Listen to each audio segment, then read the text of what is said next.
प्रधानमंत्री होके जब आप भोजपुरी के गीत कर रहे हैं, सिक्सर के 6 गोली छाती मेरे हल हो जाए, तो वो गीत दुल्हन होके के चाहे कि देश के प्रधानमंत्री बा भारत के जी पूरा भार लगे चलता। हमारे बड़े भाई के जी गीत गा दिल समझ के टुनटू यादव यदि चुकी नहीं है। यादव का सबसे बड़ा गाना मेरा यो है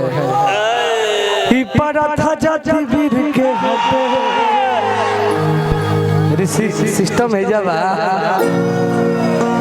अरे की परा था जाति वीर के हटे हाई परा परा हटे। हमनी के समाज में हमनी के व्यादर में गो पूजा होला कृष्ण भगवान के, और जीतू भैया के सौजन्य से हो सके तो हम अगला साल आए तार लोग के। हाँ जीतू जी नेता क्रांतिवीर हैं, जीतू यादव क्या बात है, वीरों का हीरो हो। हरि की पूजा हो खेला संगे गोबर धन गैया के चढ़ावा होत पूरी खीर के हटे ई परंपरा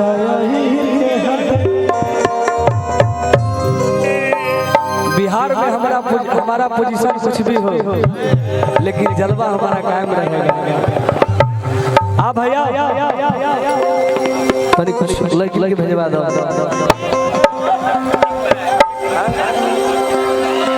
हरि की जबरी न चाहेला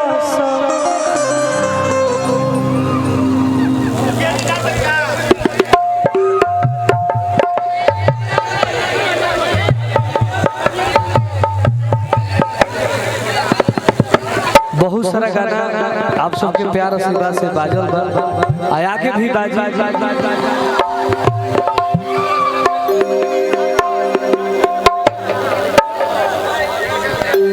हरि की हई जादू जी के लइका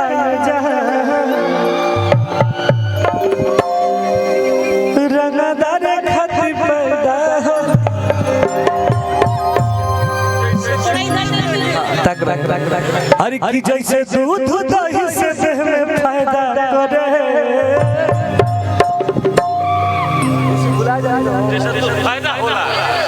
कि जैसे दूध दही से देह में फायदा होला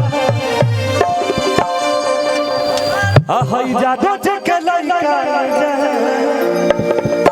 आओ तो भैया हर रंगदार खातिर पैदा हई जादू जी के लइका रंगदार खातिर पैदा होला।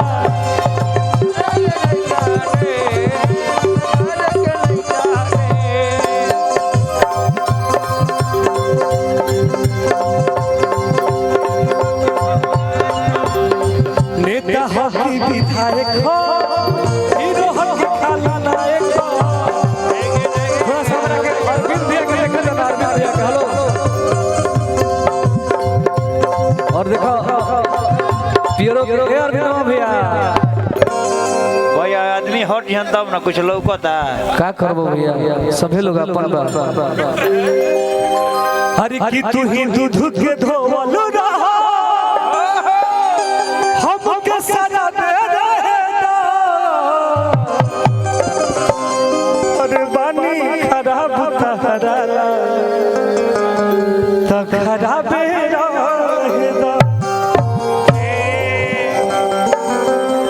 देखो भाई हमारे सभी लोग मुंड में बा और मुंड वाला गाना बजाना हो थोड़ा सा के म्यूजिशियन से पावर ले ले बदलो माइक भर लेता हम खुदे टावर और पावर दोनों हमारा भरिया जा, लेकिन थोड़ा सा भाई मुझे रिदम चाहिए।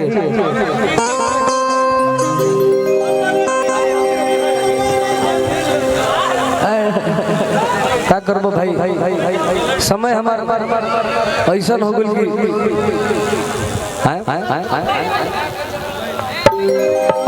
ऋषि जी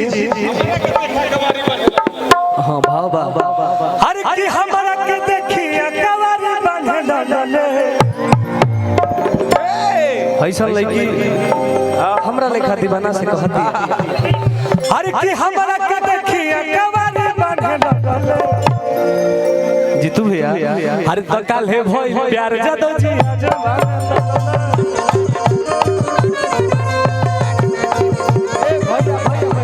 भैया भैया हेलो हेलो हेलो और देखिए हमारे माननीय मुखिया जी शिवपुर के वर्तमान अब की बार तीसरा बार जीते वाला बड़े महेश भैया की तरफ से लाखों लाख रुपए का पुरस्कार बा। मुखिया जी हम आपके लिए गाना गाए थे, वो बात नहीं था। जीतू जी के प्रिय मित्र महेश मुखिया जी की तरफ से पंचायत शिवपुर की तरफ से बहुत बहुत पुरस्कार बा। मुखिया जी अपना मेहरारू से कहत रहे अरे की जतना बलक के फारम वाली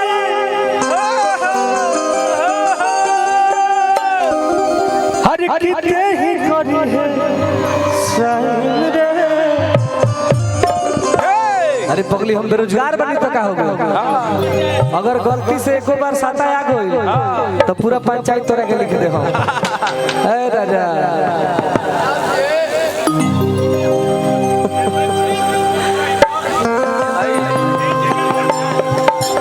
अरे की छेद हो जाई तोरा बाती में रे।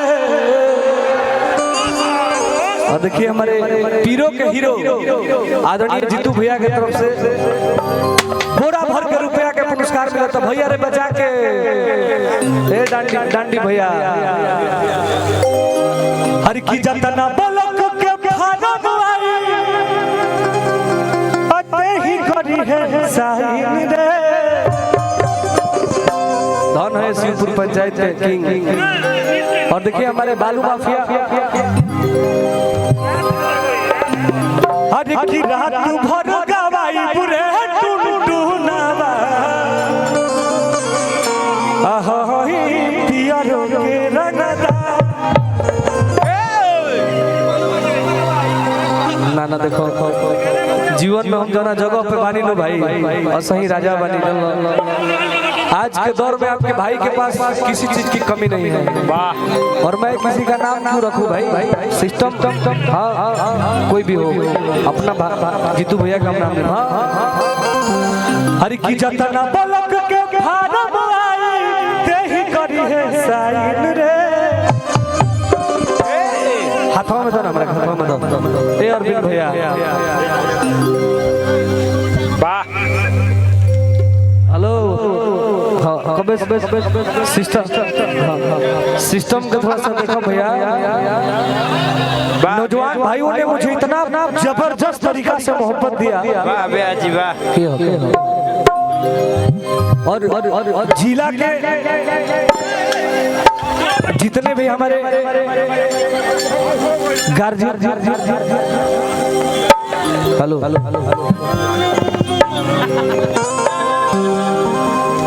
एगो और गाना हमार हिट भई रहला लइका कहता का हर किले मुना देबू बात जान जाई तोला प्रीतम भैया थोड़ा सा की होई टुनटुनावा रांगादा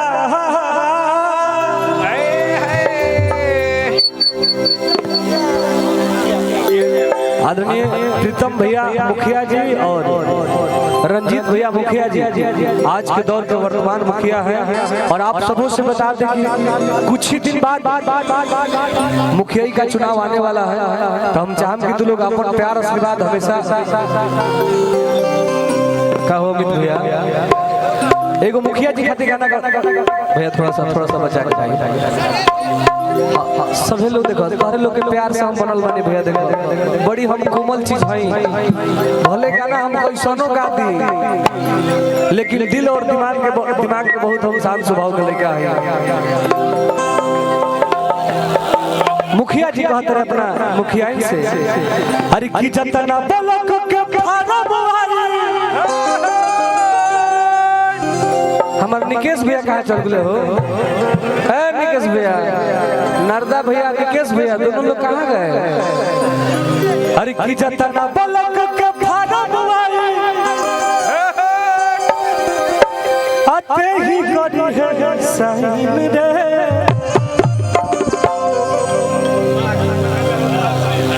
हर की हम बनम मुखिया पगली अते बनी है मुखिया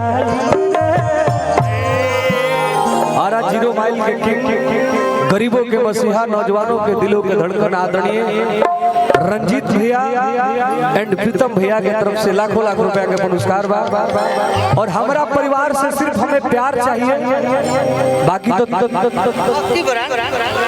गए नीतीश भाई हाँ हमेशा मिली और चाहत कि हम प्रीतम भैया का आपसे अब की बार एक तरफा अच्छा अब की ब्रांड अमित भैया के तरफ से बहुत बहुत पुरस्कार बा धन है अमित भैया अरे की जा दोसर नहीं खोखिया रसीला भोजपुरी जगत में आप लोगों ने अपने भाई के पास ऐसी चीज छोड़े हैं जो